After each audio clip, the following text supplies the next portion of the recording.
dar titulares. La primera, muy importante lo que dijo el senador Cepeda. La política de paz y de seguridad en Colombia debería ser una política de Estado, no de gobierno, y una política de Estado basada en nuestro ordenamiento jurídico, porque en nombre de la paz no podemos pasar por encima de la Constitución y la ley. Colombia es signataria del Estatuto de Roma que entró en vigencia en nuestro país a partir del 17 de septiembre de 2003, donde se considera, por ejemplo, un delito de lesa humanidad el reclutamiento forzoso de menores, donde hay una serie de limitaciones que prohíbe amnistías e indultos para delitos atroces y de lesa humanidad. Por eso el diálogo no se puede convertir en un fetiche. El diálogo tiene que tener unos supuestos razonables dentro de un marco legal y no pueden venir forzados por la violencia y el terrorismo. Y lo otro es, en Colombia se ha utilizado de manera reiterativa el discurso sobre las víctimas. Y las víctimas han sido las grandes damnificadas de los procesos en Colombia. Sus derechos a la verdad, la justicia, la reparación y la no repetición han sido vulnerados. Otro tema importante, dejemos de llamar procesos de paz a procesos que no son más que procesos de desmovilización y desarme, y algunos de reintegración. Pero no es cierto, porque se vende como si fuera un tema maximalista, ilusionan a los colombianos con la idea de paz que no necesaria viene a partir de estos procesos de negociación. Y ojo con vender el cuento del carácter político de algunos criminales en Colombia. Poner bombas, traficar droga, reclutar menores, no son delitos políticos, así se cometan aduciendo razones políticas. Y ahora se preguntaban por qué a pesar de los procesos no baja el número de hombres y de grupos armados, porque lo único que baja esas estructuras criminales es la política de seguridad. Y la gran prueba es el resultado de la seguridad democrática. Por eso, en el fondo, la mejor política de paz es la seguridad. Y aquí se habló del tema de los ceses y los resultados de la paz total, lo que llevamos de 2022 a 2023. Senador Mauricio, dato mata relato. Y las cifras son muy claras. Del 1 de enero de 2023, que empezó el cese bilateral con el Estado Mayor de la FARC, hasta el 15 de octubre de 2024, según el alto comisionado, violaron 380 veces el cese al fuego. Y según Indepaz, cometieron 611 actos criminales el Estado Mayor Central de la FARC. Con el ELN sucede lo mismo. El ELN, según el alto comisionado, violó el cese bilateral en 234 oportunidades, con un tema muy grave. La Fiscalía General de la Nación tiene abiertos 189 procesos contra el ELN. Hay 52 en indagación, 9 en investigación y 5 en juicio. Y aquí se habla ahora del CERAC, que es el Centro de Recursos para el Análisis del Conflicto. Hay que hacer una anotación bien importante. La CERAC llevaba el monitoreo del cese al fuego y registró 22 hechos violentos, pero paró el monitoreo en marzo de 2024. Y yo tengo la prueba por un derecho de petición que le hice al CERAC. ¿Saben por qué paró el monitoreo de la violación al cese bilateral? Por el hostigamiento y la violencia contra el director de ese centro. Por eso no pudo continuar el registro. Y ahí viene otro tema que vamos a tener que discutir: la opacidad en las cifras de seguridad y en estos procesos que se están adelantando. La Defensoría del Pueblo habla en 2023 de 236 violaciones a los derechos humanos y al derecho internacional humanitario.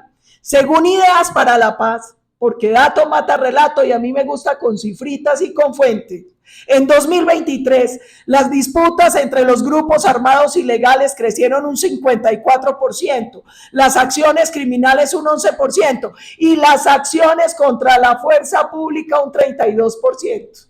Entonces, no es que pare la acción contra la fuerza pública, lo que se está limitando es la capacidad de la fuerza pública para responder a esas acciones o para actuar contra las estructuras criminales. Y aquí digan lo que quieran, pero sí hay un crecimiento del control territorial por parte de las estructuras criminales. Y las cifras de la Defensoría del Pueblo son contundentes.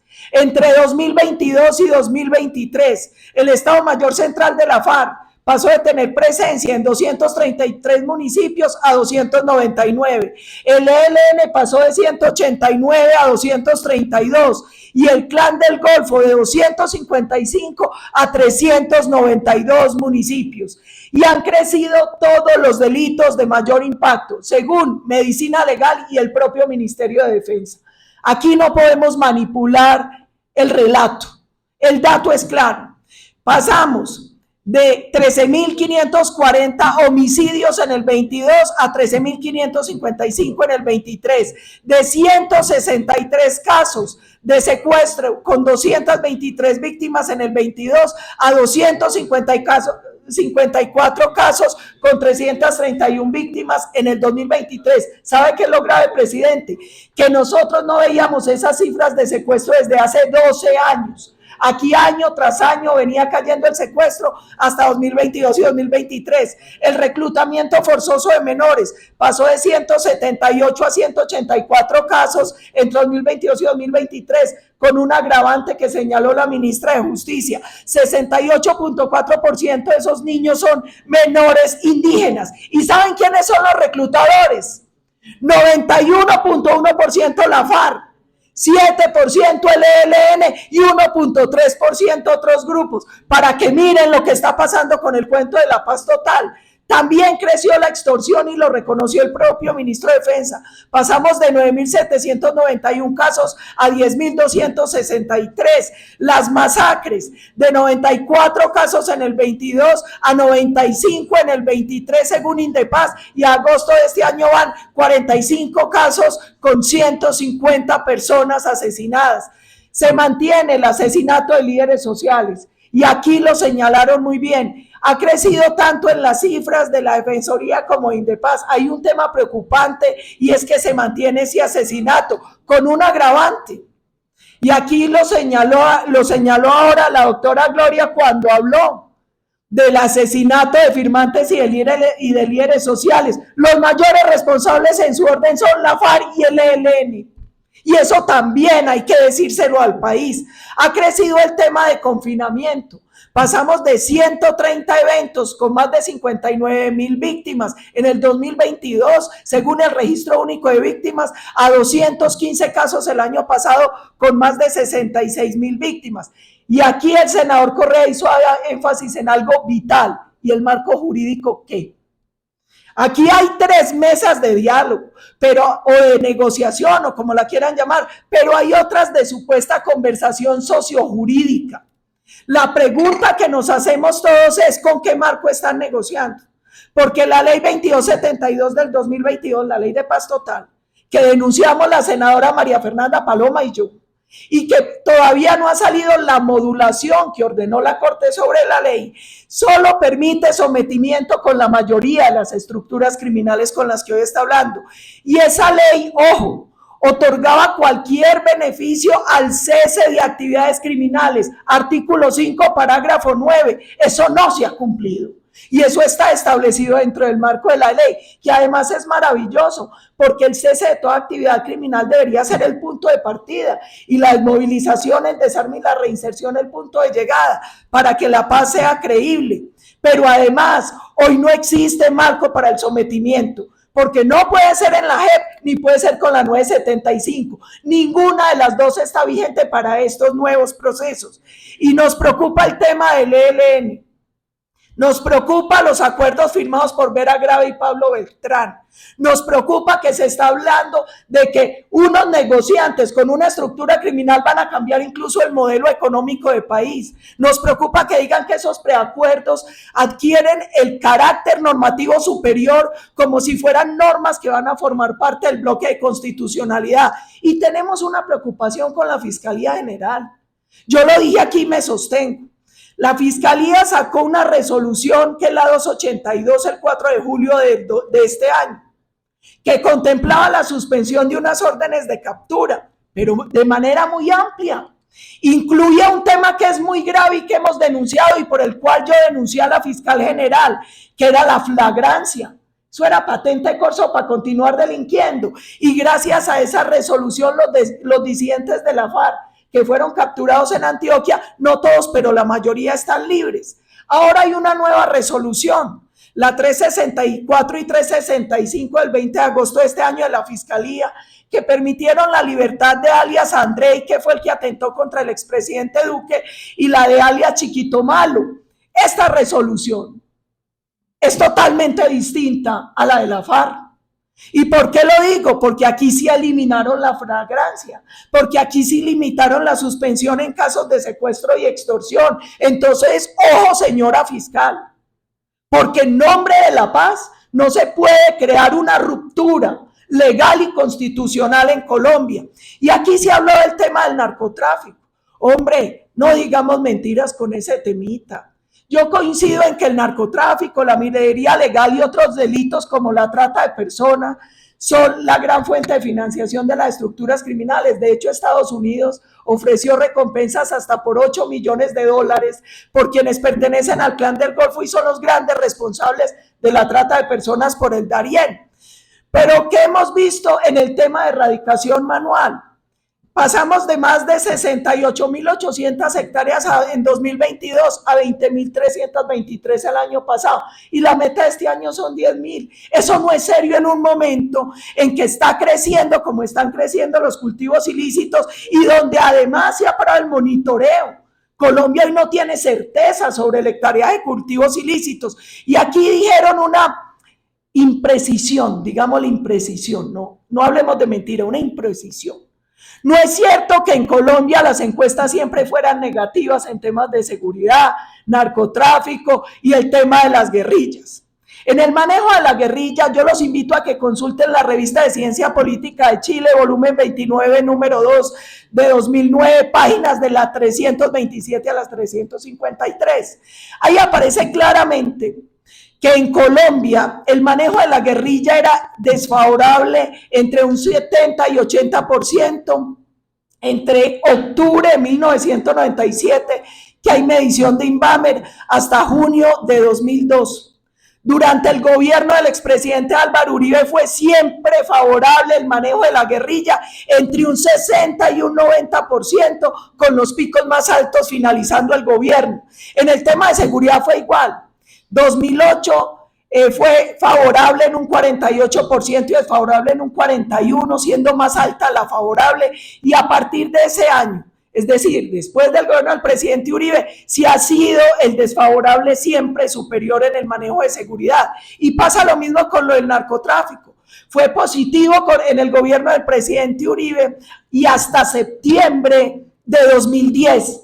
A partir de ese momento y hasta hoy ha sido negativa, con la única excepción de un piquito positivo que tuvo en febrero de 2012. Dato mata relato, hay que hablar con cifras. Y no es cierto que Estados Unidos esté feliz con el manejo del narcotráfico del gobierno Petro.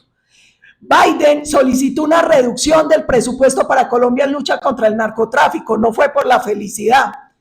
El total del presupuesto se redujo para el 2025 a $413 millones y el presupuesto para lucha contra las drogas ilícitas pasó de 160 a 135 millones de dólares, el presupuesto del 24 al 25, y el informe anual de amenazas de la Dirección de Inteligencia de Estados Unidos de este año dejó un balance negativo para Colombia.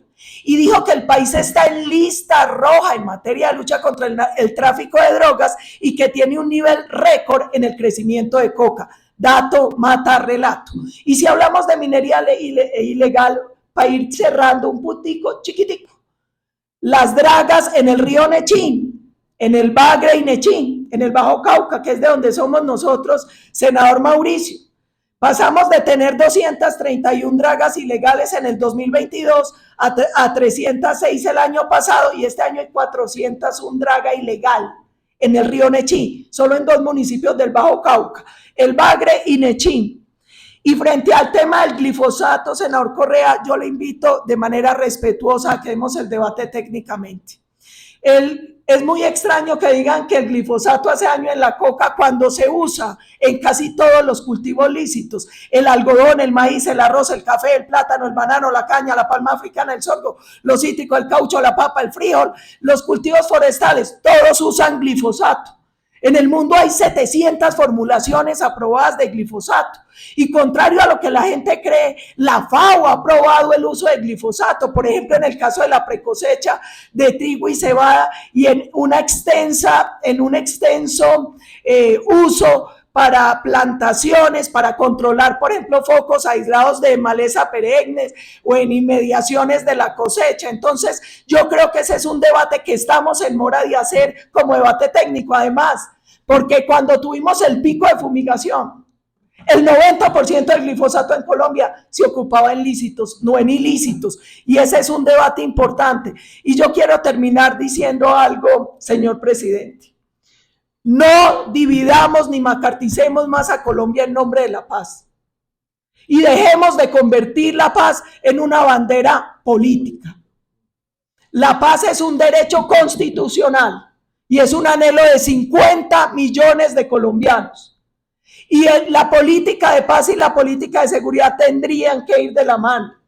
Porque en realidad la mejor política de paz es que el ciudadano pueda ir seguro al campo, que pueda mandar el niño a la escuela sin miedo a que sea reclutado, que pueda montar un negocio sin estar esperando que le llegue la extorsión, que fue el otro delito que se disparó en este gobierno. Y lleguemos a unos mínimos entendiendo que en nombre de la paz siempre se tendrá que sacrificar algo de justicia, pero si la sacrificamos completamente, la impunidad, que es lo que ha pasado en Colombia, y la puerta giratoria con los bandidos, es lo que ha convertido este país en una espiral de violencia. Gracias, presidente.